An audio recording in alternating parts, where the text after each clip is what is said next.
ವಿಷ್ಣು ಸಹಸ್ರನಾಮದ 25ನೇ ಶ್ಲೋಕ ಪುನರ್ವಸು ನಕ್ಷತ್ರದ 1ನೇ ಪಾದದವರೆಗೆ ಅನ್ವಯಿಸುತ್ತೆ ಅಲ್ವೇ ಗುರುಜಿ? ನಿಜ ನೋಡಿ, ಇವತ್ತು ವಿಷ್ಣು ಸಹಸ್ರನಾಮಕ್ಕೆ ಸಾಕ್ಷಾತ್ ಪಾರ್ವತಿ ಪರಮೇಶ್ವರ ಕೃಪಾ ಕಟಾಕ್ಷ ಅಂತೀವಿ. ರಾಮಚಂದ್ರನ ನಕ್ಷತ್ರ ಪುನರ್ವಸು. ಆ ಪುನರ್ವಸು ಶ್ರೀರಾಮಚಂದ್ರ ಅನುಗ್ರಹ ಬೇಕು ಅಂತ ದಶರಥ ಮಹಾರಾಜರು ವಿಶೇಷವಾಗಿ ಪಾರ್ವತಿ ಪರಮೇಶ್ವರ ಸ್ಮರಣೆ ಮಾಡ್ಕೊತಾರೆ. ಆ ಪಾರ್ವತಿ ಸ್ಮರಣೆಯನ್ನು ಮಾಡ್ಕೊಂಡಾಗ ಬಿಂದು ವಾಸಿನಿ ಅಂತ ಪಾರ್ವತಿ ಹೆಸರು, ಬಿಂದು ವಾಸಿನಿ.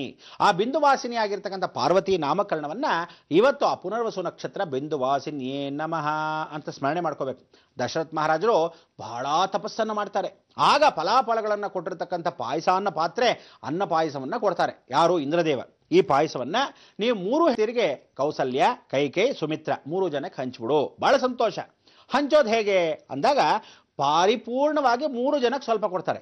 ಆ 3 ಜನಕ್ಕೆ ಸ್ವಲ್ಪ ಕೊಟ್ಟಾಗ ಏನು ಮಾಡ್ತಾಳೆ ಸುಮಿತ್ರ? ಬಹಳ ರುಚಿಯಾಗಿರುತ್ತೆ ಅನ್ನ ಪಾಯಸ. ಆ ಅನ್ನ ಪಾಯಸ ಬಹಳ ರುಚಿಯಾಗಿರೋದ್ರಿಂದ ಏನು ಮಾಡ್ತಾಳೆ? ಪಾತ್ರೆಯನ್ನು ತಿರುಗಿ ಎತ್ಕೊಂಡ್ಬಿಟ್ಟು ಹೀಗೆ ಹಾಕಿ ನೆಕ್ಬಿಡ್ತಾಳೆ.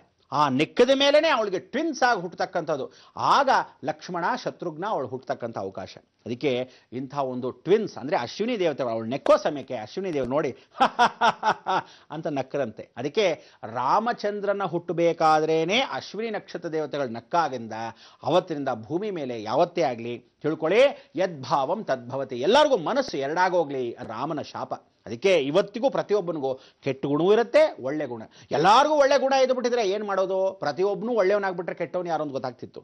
ಎಲ್ಲರೂ ಕೆಟ್ಟವರೇ ಇದ್ಬಿಟ್ರೆ ಒಳ್ಳೆಯವರು ಯಾರು ಅಂತ ಗೊತ್ತಾಗ್ತಿತ್ತು. ಅದಕ್ಕೆ ಕೆಟ್ಟವನು ಒಳ್ಳೆಯವನು ಅಂತಿದ್ದಾಗ ಪ್ರತಿಯೊಂದು ಆಗಕ್ಕೆ ಅಶ್ವಿನಿ ದೇವತೆಗಳ ಕಾರಣ. ಅದಕ್ಕೆ ಅಶ್ವಿನಿಯಲ್ಲಿ ಒಂದು ಪೂರ್ಣವಾಗಿರುತ್ತೆ, ಇನ್ನೊಂದು ಅಪೂರ್ಣವಾಗಿರುತ್ತೆ. ಅದಕ್ಕೆ ಶತ್ರುಘ್ನ ಯಾವ ಕಾರಣಕ್ಕೂ ಮಂದವಾಗಿರ್ತಾನೆ, ಬಣ್ಣ ಇಲ್ದಿದ್ದವನಾಗ್ತಾನೆ. ಲಕ್ಷ್ಮಣ ಅಷ್ಟೇ ತೇಜಸ್ಸು, ವರ್ಚಸ್ಸು, ಕೋಪಿಷ್ಠವಾಗಿರ್ತಾನೆ, ಏನೂ ಇಲ್ಲ, ಸಾಧು ಪ್ರಾಣಿ ಇದ್ದಾಗಿರ್ತಾನೆ. ಪಾಪ ಶತ್ರುಘ್ನಿಗೆ ಒಂದು ಒಳ್ಳೆಯ ದೇವಸ್ಥಾನ, ಅವನಿಗಿರ್ತಕ್ಕಂಥ ಸಾನ್ನಿಧ್ಯ ಈ ಒಂದು ವಿಷ್ಣು ಸಹಸ್ರನಾಮದ 25ನೇ ಶ್ಲೋಕ ಭೂಮಿಗೆ ಕೊಟ್ಟಾಗ ಶತ್ರುಘ್ನ ಸ್ಥಾನದಲ್ಲಿ ಇವತ್ತಿಗೂ ಆ ವಿಷ್ಣು ಸಹಸ್ರನಾಮ ಗ್ರಂಥ ಕಲ್ಲಲ್ಲೇ ಬರೆದಿರ್ತಕ್ಕಂಥದ್ದು ಶತ್ರು ಕಾಪಾಡಿದ್ದ ಅನ್ನಕ್ಕೆ ಇವತ್ತು ಜೀವಂತ ಸಾಕ್ಷಿ ಅದೇ ಕುಂಭಕೋಣಂ ಡಿಸ್ಟ್ರಿಕ್ಟ್ ಅಲ್ಲಿ. ಅದಕ್ಕೆ ನಿಮಗೆ ಆ ವಿಶೇಷವಾಗಿರ್ತಕ್ಕಂಥ ಸ್ಥಳವನ್ನ, ಈ ಕ್ಷೇತ್ರವನ್ನ ಹೇಳ್ತೀನಿ. ಮೊದಲು ಆ ದೇವತೆಯನ್ನ ಸ್ವಾಗತಿಸ್ಬಿಡೋಣ, ಸಾಕ್ಷಾತ್ ದಕ್ಷಿಣಾಮೂರ್ತಿ ಮಹಾವಿಷ್ಣುನ.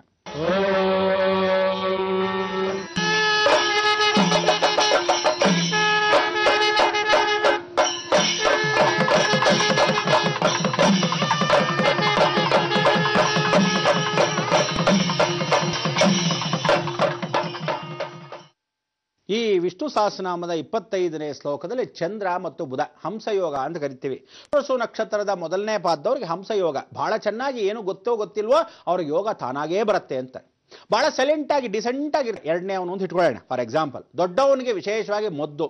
ಸಾಕಷ್ಟು ಜನಕ್ಕೆ ಪುನರ್ವಸು ನಕ್ಷತ್ರ ಅಂದ್ರೆ ದೊಡ್ಡ ಮಕ್ಕಳು ಅಂತ. ಈ ದೊಡ್ಡ ಮಕ್ಕಳಾಗಿರ್ತಕ್ಕಂಥವ್ರು ಏನು ಅಂದ್ರೆ ಮೊದ್ದು.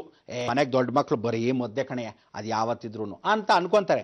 ಆದ್ರೆ ಅವರಿಗೆ ಗೊತ್ತಿಲ್ಲದೇನೆ ಹಂಸಯೋಗ ತನಗೆ ತಾನಾಗೆ ಸೃಷ್ಟಿಯಾಗತ್ತೆ. ಈ ಪುನರ್ವಸು ನಕ್ಷತ್ರದಲ್ಲಿ ಒಂದು ವೈಶಿಷ್ಟ್ಯತೆ ಏನು ಅಂದ್ರೆ, ಪಕ್ಕದಲ್ಲಿ ಅಕಸ್ಮಾತ್ ಹುಡುಗಿ ಬಂದ್ರೆ ನೋಡೋ, ಕಣ್ಣೆತ್ ನೋಡೋ, ಫಸ್ಟ್ ಕ್ಲಾಸ್ ಆಗಿದ್ದಾಳೆ ಹುಡುಗಿ ಅಂತ ಮದುವೆಗೆ ತೋರಿಸೋದು ಒಂದು ಇಟ್ಕೊಳ್ಳೋಣ.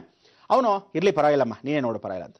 ಆಮೇಲೆ ಎಲ್ಲ ನೋಡಿದ್ಮೇಲೆ ಯಾರು ನೋಡ್ತಾ ಇಲ್ವಾ ಅಂತ ನೋಡಿದ್ರೆ ಮೆತ್ತಿಗೆ ಹಿಂಗೆ ನೋಡೋದು, ಕದ್ದು ನೋಡೋದು. ಅದಕ್ಕೆ ಆ ಕದ್ದು ನೋಡೋ ಬುದ್ಧಿ ಪುನರ್ವಸು ನಕ್ಷತ್ರಕ್ಕೆ. ಯಾವುದೇ ಒಂದು ವಿಚಾರದಲ್ಲಾಗಲಿ, ಊಟ ಇದೆ ಅಂತ ಇಟ್ಕೊ, ಚೆನ್ನಾಗಿ ತಿನ್ನು, ಬಿಡಮ್ಮ ಸಾಕು ಸಾಕು ಸಾಕು, ಸಂಕೋಚ. ಯಾರು ಇಲ್ದಿದೆ ಅಡಿಗೆ ಮನೆಗೆ ಹೋಗಿ ಮೆತ್ತಿಗೆ ಅಂತ ತಿನ್ಕೊಂಡ್ಬಿಡೋದು. ಅದಕ್ಕೆ ಆ ಪುನರ್ವಸು ನಕ್ಷತ್ರಕ್ಕೆ ಒಂಥರ ಸಂಕೋಚ ಸ್ವಭಾವ. ಆದರೂ ಯಾರ ಮುಂದೆ ತೋರಿಸ್ಕೊಳ್ಳಲ್ಲ. ಆದರೂ ಅವ್ರಿಗೆ ಆಸೆಗಳು 100 ಇದ್ದೇ ಇರುತ್ತೆ. ಇವರಲ್ಲಿ ಒಂದೇನು ಅಂದ್ರೆ, ಯಾವ ಕಾರಣಕ್ಕೂ ತಿಳಿ, ಇವರಿಗೆ ಈ ಪಸ್ ಅಂತಕ್ಕಂಥದ್ದು ದೇಹದಲ್ಲಿ ರಕ್ತ ಚರಣೆ, ವೈಟ್ ಬ್ಲಡ್ ಸೆಲ್ಸ್ ಆಗ್ತಕ್ಕಂಥದ್ದು. ಅಂದ್ರೆ ರಕ್ತ ಬೇಗ ನಿಂತು ಹೋಗುತ್ತೆ. ಪುನರ್ವಸು ನಕ್ಷತ್ರದವ್ರಿಗೆ ರಕ್ತ ಆಗಿರಲ್ಲ.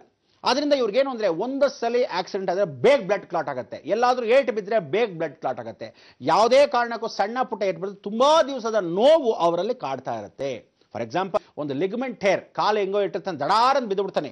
ಕಾಲು ಎಲ್ಲೋ ಚರ್ಮ ಹರಿದೋಗಿರ್ಬೇಕಣೋ ಅಂದಾಗ ಆ ಹರಿದೋಗಿದೆಯೇನೋ ಅನ್ಕೋಬೇಕು. ಆದ್ರೆ ಅದು ನೋವು, ಒಳಗ್ ನೋವು ಗೊತ್ತಾಗಲ್ಲ, ಬ್ಲಡ್ ಕ್ಲಾಟ್ ಆಗ್ಬಿಡುತ್ತೆ. ಆ ನೋವು ಹಾಗೇ ಕಾಣಿಸ್ತಾ ಇರುತ್ತೆ. ಅದಕ್ಕೆ ತಲೆಯಲ್ಲಾಗ್ಲಿ ಯಾವುದೇ ದೇಹದಲ್ಲಾಗ್ಲಿ ಎಲ್ಲ ತಗಲ್ಸ್ಕೊಂಡ್ರು ಬಹಳ ಸೂಕ್ಷ್ಮವಾಗಿ ನೋಡ್ಕೋಬೇಕು ಪುನರ್ವಸು ನಕ್ಷತ್ರದ 1ನೇ ಪಾದದವ್ರಿಗೆ. ಇವ್ರು ಕಿವಿಡು ಅಂದ್ರೆ ಕಿವಿಡೋ, ಬೇಕು ಅಂತ ವಿದ್ಯೆನೋ ಅಥವಾ ಬೇಕು ಅಂತ ಕಿವಿಡೋ ಅಂತಲ್ಲ.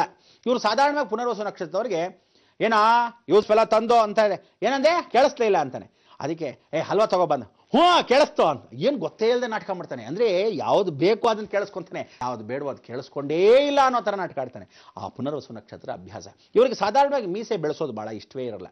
ಏನು ಅಂದ್ರೆ ಅಲಂಕಾರ ಪ್ರಿಯರು, ಸ್ವಲ್ಪ ಮಟ್ಟಿಗೆ ಹುಡುಗಿ ಸ್ವಭಾವದವರು. ಇವರೆಲ್ಲ ಸಾಧಾರಣವಾಗಿ ಏನ್ ಮಾಡ್ತಾರೆ, ಹುಡುಗಿರ ಹತ್ರ ಜಾಸ್ತಿ ಸೇರ್ತಾರೆ. ಪುನರ್ವಸು ನಕ್ಷತ್ರದವರು ರಾಮಚಂದ್ರ ಅಂತ ಅನ್ಕೊಂತೇವೆ, ಆದ್ರೆ ಹುಡುಗಿರ ಹತ್ರ ಜಾಸ್ತಿ ಸೇರ್ತಕ್ಕಂಥವ್ರು.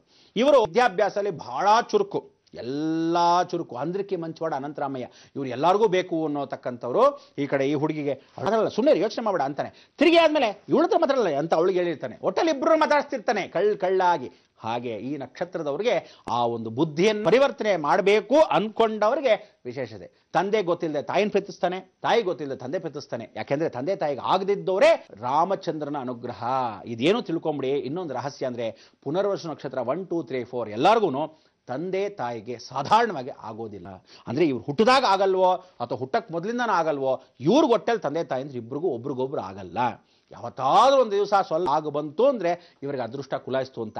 ಇಲ್ಲದಿದ್ರೆ ಖಂಡಿತವಾಗ್ಲೂ ತಾಯಿ ಗೊತ್ತಿದೆ ತಂದೆ ಮಾತಾಡ್ತಿರ್ತಾನೆ, ತಂದೆ ಗೊತ್ತಿದೆ ತಾಯಿ ಮಾತಾಡ್ತಾನೆ. ಬನ್ನಿ ಶ್ಲೋಕ ನೋಡ್ಕೊಂಬೋಣ, ಪಾಪ ಅವ್ರಿಗೆ ಪರಿ ಕೊಟ್ಬಿಡೋಣ. ಆವರ್ತನೋ ನಿವೃತ್ತಾತ್ಮ ಸಂವೃತಃ ಸಂಪ್ರಮರ್ದನಃ ಅಹ ಸಂವರ್ತಕೋ ಬನ್ಹಿರಲೋಧರಣೀಧರಃ. ಆವರ್ತನೋ ನಿವೃತ್ತಾತ್ಮ ಸಂವೃತಃ ಸಂಪ್ರಮರ್ದನಃ ಅಹ ಸಂವರ್ತಕೋ ಬನ್ಹಿರನಿಲೋಧರಣೀಧರಃ.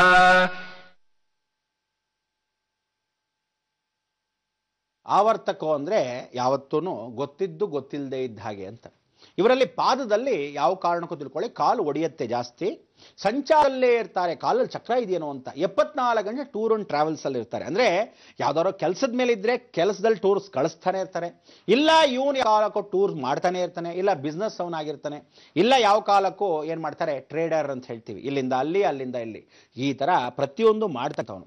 ಇಲ್ಲ ಯಾವ ಕಾಲಕ್ಕೂ ಇವನಲ್ಲಿ ಏನು ಅಂದ್ರೆ ಕಣ್ಣು ಚಕ್ಷಸ್ಸು ಬಹಳ ಚೆನ್ನಾಗಿರುತ್ತೆ. ಅದಕ್ಕೆ ಇವನ್ನ ಸಾಧಾರಣವಾಗಿ ಕ್ಯಾಮ್ರಾ ಡಿಪಾರ್ಟ್ಮೆಂಟ್ ಅಲ್ಲಿ ಅಂತ ಇಟ್ಕೊಂತೀವಿ. ಇವು ಯಾವ್ದಾರ ಫಾರೆಸ್ಟ್ ಡಿಪಾರ್ಟ್ಮೆಂಟ್ ಅಲ್ಲಿ ಕ್ಯಾಮ್ರಾ ಇಟ್ಕೊಳ್ಳೋದು, ಅಥವಾ ಯಾವ್ದಾರ ಕ್ಯಾಮ್ರಾ ಡಿಪಾರ್ಟ್ಮೆಂಟ್ ಫಿಲ್ಮ್ ಅಲ್ಲಿ ಇರೋದು, ಅಥವಾ ಯಾವ್ದಾದ್ರು ಮಾಧ್ಯಮದಲ್ಲಿ ಇರ್ತಕ್ಕಂಥವನು.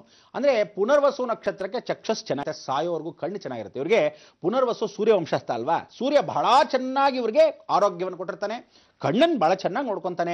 ಯಾಕಂದ್ರೆ ಸೂರ್ಯನೇ ಕೊಡತಕ್ಕಂಥದ್ದು ಕಣ್ಣು. ಅಂಶದಲ್ಲಿ ಹುಟ್ಟಿರೋದೇ ಪುನರ್ವಸು ನಕ್ಷತ್ರ.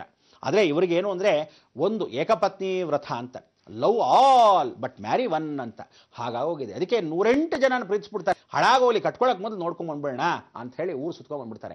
ಮನೆ ಒಳಗೆ ರಾಮಚಂದ್ರ, ಹೊರಗಡೆ ವೀದ್ಲೋ ಕೃಷ್ಣಯ್ಯ. ಅದಕ್ಕೆ ಇಂಟ್ಲೋ ರಾಮಯ್ಯ ವೀದ್ಲೋ ಕೃಷ್ಣಯ್ಯ. ಬುದ್ಧಿ ಸ್ವಬುದ್ಧಿಯನ್ನ ಪರಿವರ್ತನೆ ಮಾಡೋ ಏಕೈಕ ಪುನರ್ವಸು ನಕ್ಷತ್ರ.